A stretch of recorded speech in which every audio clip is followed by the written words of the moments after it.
আজকে দেখো, আজকে হচ্ছে পরম প্রতিসরাঙ্ক ও আপেক্ষিক প্রতিসরাঙ্কের মধ্যে সম্পর্ক। পরম প্রতিসরাঙ্ক আর আপেক্ষিক প্রতিসরাঙ্ক এই দুটো বিষয় কি, এটা হচ্ছে আমরা আগের ক্লাসে পড়ে নিয়েছি। পরম প্রতিসরাঙ্ক মানে কি বলেছিলাম, যে যদি কোনো মাধ্যমের প্রতিসরাঙ্ক শূন্য মাধ্যমের সাপেক্ষে তুলনা করা হয়, আর শূন্য মাধ্যম বাদ দিয়ে অন্য কোনো মাধ্যমের সাপেক্ষে যদি তুলনা করা হয়, তাহলে তাকে কি বলা হয়? আপেক্ষিক প্রতিসরাঙ্ক। সেক্ষেত্রে আমরা কি বলেছিলাম, আপেক্ষিক প্রতিসরাঙ্ক কে লেখা হয় A mu B. A mu B মানে কি? এ মাধ্যম সাপেক্ষে বি মাধ্যমের প্রতিসরাঙ্ক বলা ছিল এ মিউ বি। এবং আমরা জেনেছিলাম যে এই প্রতিসরাঙ্কের সঙ্গে আলোর বেগের একটা সম্পর্ক আছে, এবং সেইভাবে আমরা লিখেছিলাম যে এ মিউ বি সমান কি লিখেছিলাম? এ মাধ্যমে আলোর বেগ,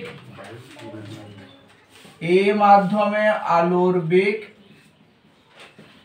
বাই বি মাধ্যমে আলোর বেগ, এইটা আমরা লিখেছিলাম। সমান আমরা কি লিখেছিলাম? সমান আমরা লিখেছিলাম এ মাধ্যমে আলোর বেগকে আমরা ভি এ, আর বি মাধ্যমে আলোর বেগকে কি লিখেছিলাম? V B. V A by হচ্ছে ভি বি হয়েছে। এবারে দেখো, এবারে হচ্ছে এইটাকে হচ্ছে আমরা একটু ভেরিফাই করে অন্য রকম ভাবে লিখতে পারি। স্যার কি রকম? এই উভয় পক্ষের লব এবং হরকে আমরা সি দ্বারা ভাগ করব। স্যার সিটা কি? সি হচ্ছে শূন্য মাধ্যমে আলোর বেগ। তো কি করলাম স্যার? লবকে ভি এ কেও সি দিয়ে ভাগ করে দিলাম, আর হরকে ভি বি কেও সি দিয়ে ভাগ করে দিলাম। লব এবং হর উভয় পক্ষকে যদি কোনো সংখ্যা দ্বারা ভাগ করি বা গুণ করি, তাহলে তাদের কিন্তু মানের কোনো পরিবর্তন হয় না, ওরা ভাগ বা গুণ করতেই পারি। তাহলে সি দ্বারা ভাগ করেছি, এও কি করেছি? সি দ্বারা হচ্ছে ভাগ করেছি। এবার সি দ্বারা ভাগ করলে এবার একে কিভাবে উল্টে দিব? কিভাবে উল্টে দিব? আমরা এইখানে একটু আলোচনা করে নিই যে পরম প্রতিসরাঙ্ক কি। ধরো এ মাধ্যমের পরম প্রতিসরাঙ্ক, তাকে আমরা কি লিখি? তাকে আমরা লিখি মিউ এ। তাহলে মিউ এ মানে কি? মিউ মানে শূন্য মাধ্যমে আলোর বেগ সি বাই ওই মাধ্যমে আলোর বেগ হয়েছে। আর বি মাধ্যমের পরম প্রতিসরাঙ্ক মিউ বি মানে কি? স্যার এখানে কিছু নেই, মানে এক, মানে শূন্য মাধ্যমে আলোর বেগ সি বাই বি মাধ্যমে আলোর বেগ ভি হয়েছে।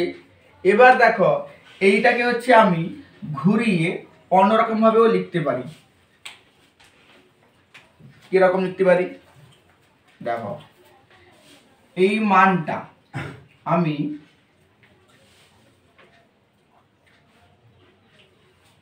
সি বাই ভিবি আর C by V A, sir এটা লিখলে কি একই মানটা আসবে? দেখো এইটা লিখলে মানটা কি আসবে? ধারে বলছি না, সি বাই ভিবি এখানে আছে, এটা হরে আছে, একে গুণ করব, গুণ করলে কি উল্টে যায়, ভি এ বাই সি হবে। দেখো সি সি কেটে গেল, শুধুমাত্র ভি এ বাই ভিবি পড়েছে। আমার কোনটা ছিল? এটা তো ছিল ভি এ বাই ভিবি। বুঝা গেল? তো একে ঘুরিয়েছি, একটু লিখতে পারি। তাহলে দেখো এই যে সি বাই ভিবি, এটা মানে কত? স্যার সি বাই ভি মানে হচ্ছে মিউ বি। মিউ বি মানে কি? বি মাধ্যমের পরম প্রতিসরাঙ্ক। আর সি বাই ভি এ কত? Sir C by V A মানে হচ্ছে মিউ এ। মিউ এ মানে কত? এ মাধ্যমের পরম প্রতিসরাঙ্ক। তাহলে আমি কি পেলাম? দেখো, আমি আপেক্ষিক প্রতিসরাঙ্ক এ মিউ বি সমান কি পেলাম? Mu B by mu A. এটা হলো আপেক্ষিক প্রতিসরাঙ্ক এবং পরম প্রতিসরাঙ্কের মধ্যে সম্পর্ক। এ মিউ বি সমান mu B by mu A. বুঝা গেল? এটা হচ্ছে আপেক্ষিক প্রতিসরাঙ্ক এবং হচ্ছে পরম প্রতিসরাঙ্কের মধ্যে সম্পর্ক। এবারে আমরা চলে আসি আপেক্ষিক প্রতিসরাঙ্ক। এই আপেক্ষিক প্রতিসরাঙ্কের মান কোন কোন বিষয়ের উপর নির্ভর করে, অর্থাৎ কোনো মাধ্যমের আপেক্ষিক প্রতিসরাঙ্কের মান কত হবে তা আমরা হচ্ছে কিভাবে হচ্ছে জানবো, বা তার মানটা হচ্ছে কোন কোন বিষয়ের উপর নির্ভর করবে। কার মান? আপেক্ষিক প্রতিসরাঙ্কের মান।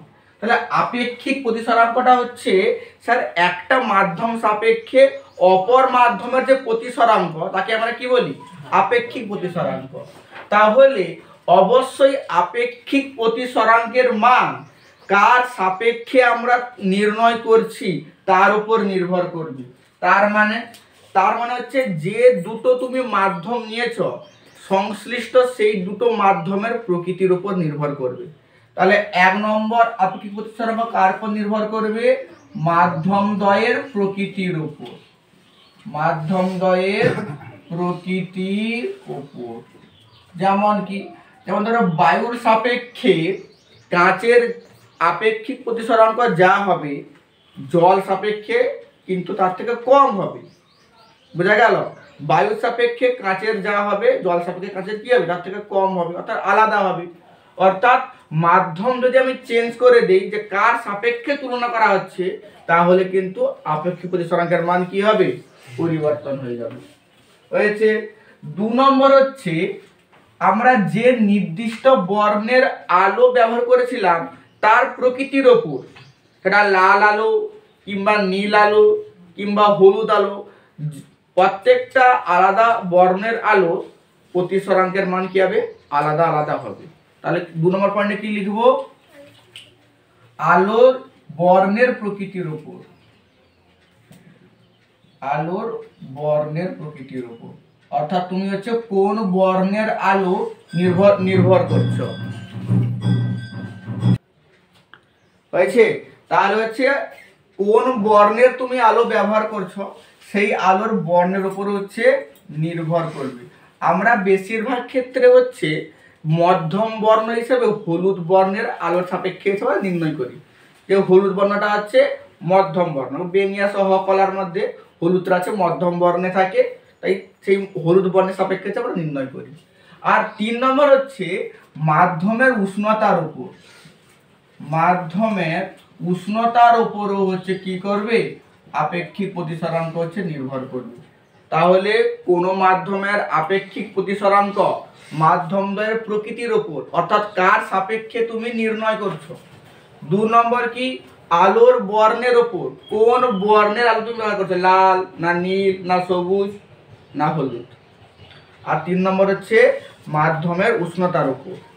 কিন্তু পরীক্ষায় 4টা অপশন দিয়ে দিবে, দিয়ে বলবে এদের মধ্যে কোনটির ওপর আপেক্ষিক প্রতিসরাঙ্ক নির্ভর করে না।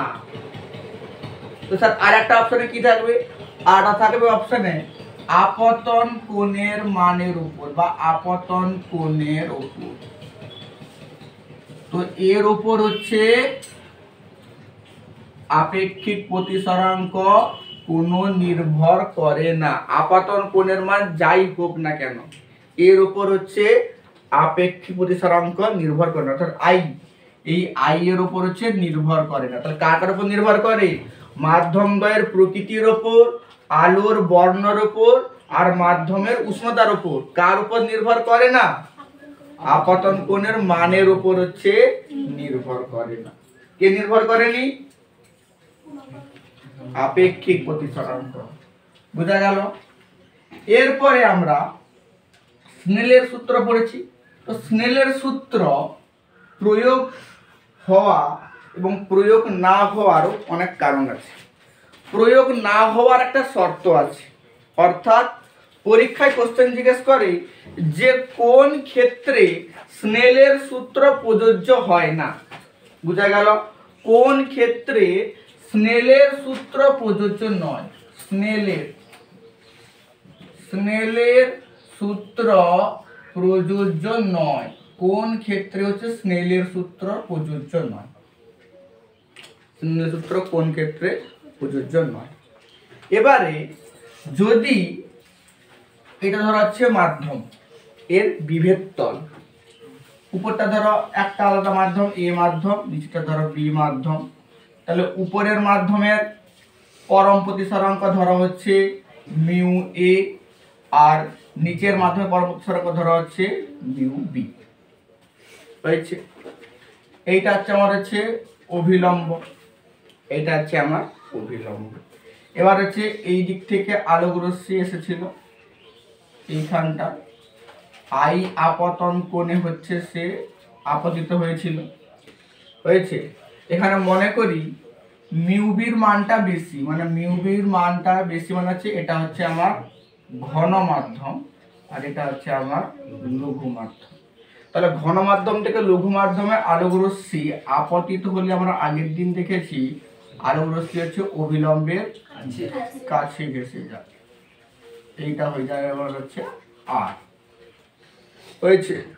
তো এখান থেকে আমরা স্নেলের সূত্র কিভাবে প্রয়োগ করব, দেখো খুবই সোজা। স্নেলের সূত্র কোনভাবে প্রয়োগ করব, আলোক রশ্মি কোন মাধ্যম থেকে এসছে স্যার, মিউ এ মাধ্যম থেকে এসছে, তো তার পরম প্রতিসরণ কত, মিউ এ ইনটু সেই মাধ্যমের আপতন কোণের সাইন মানে হচ্ছে সাইন আই। বোঝা গেল?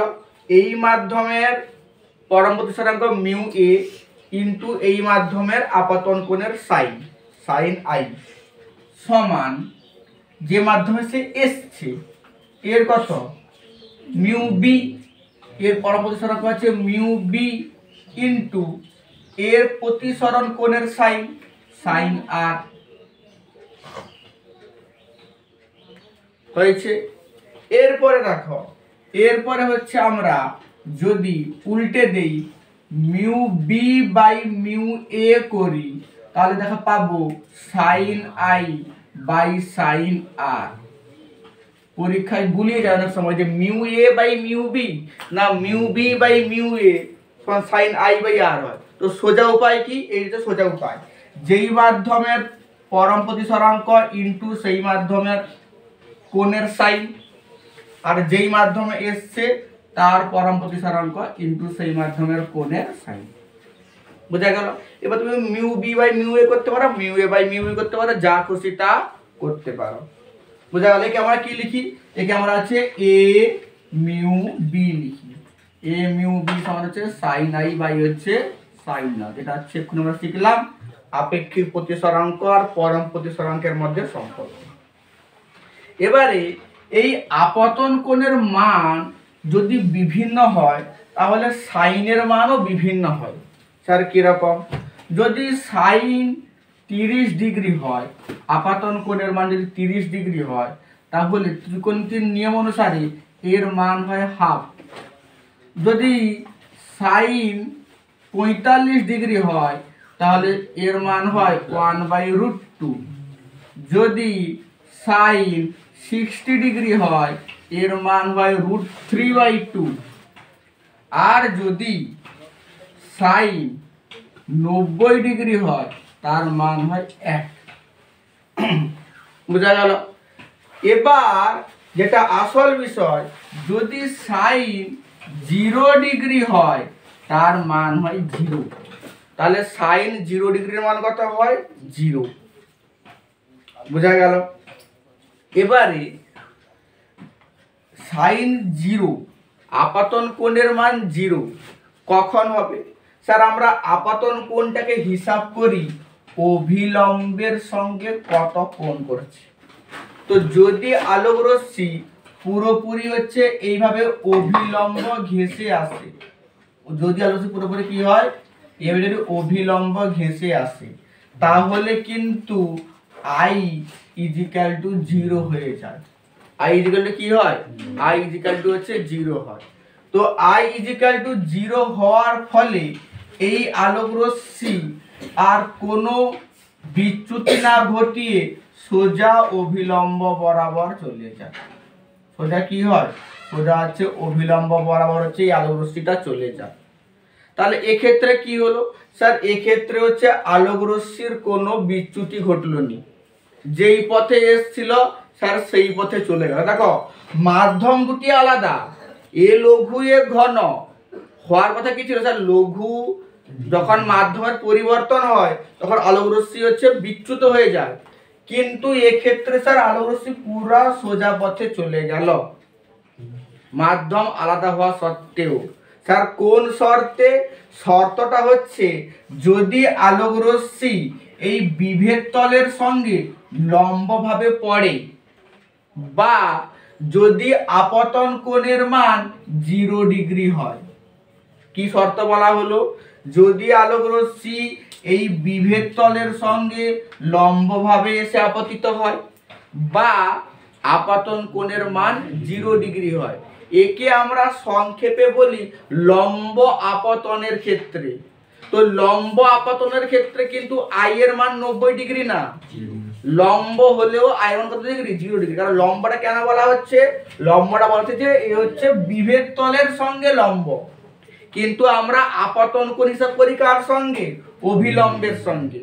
তাহলে কোন ক্ষেত্রে স্নেলের সূত্র প্রযোজ্য নয়? সেটা কি হবে? লম্ব আপতনের ক্ষেত্রে। লম্ব আপতনের ক্ষেত্রে বা যে ক্ষেত্রে আই এর মান কত হয়? 0 ডিগ্রি।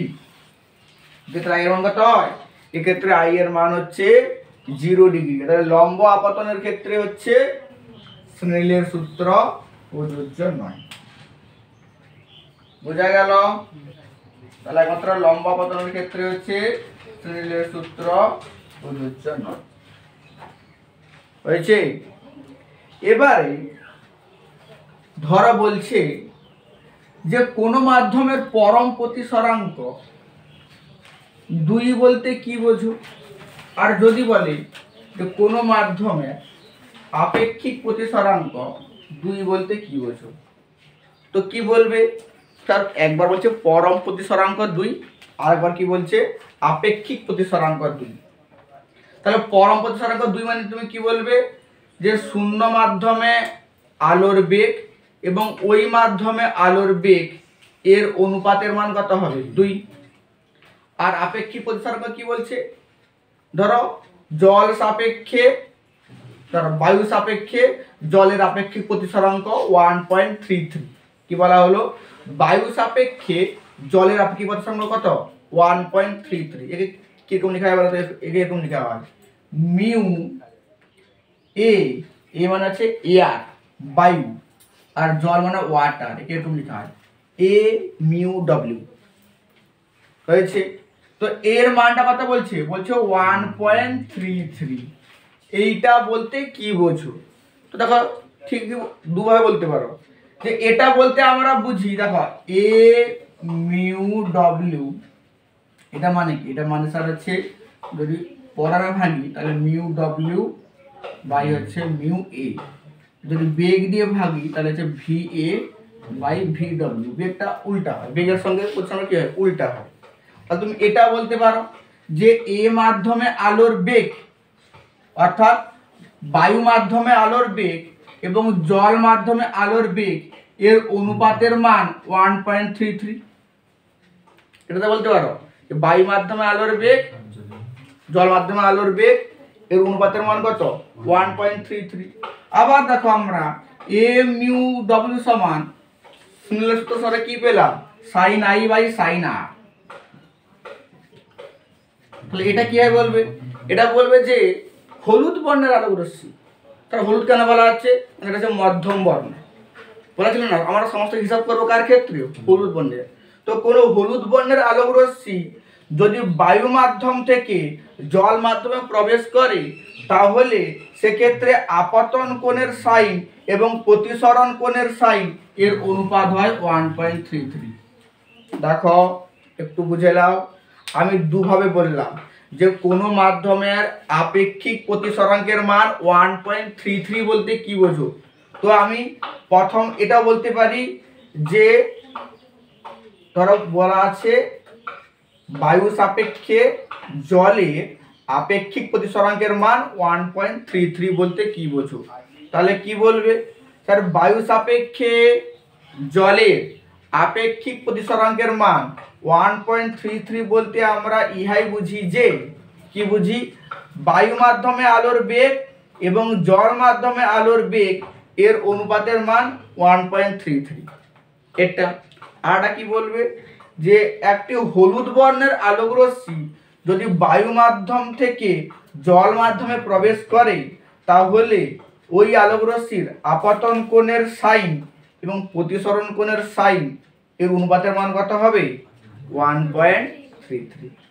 বোঝা গেল আপেক্ষিক প্রতিসরাঙ্ক কি, পরম কি, স্নেলের সূত্র কি। স্নেলের সূত্র আমরা কিভাবে লিখবো? কোন ক্ষেত্রে স্নেলের সূত্র প্রযোজ্য নয়।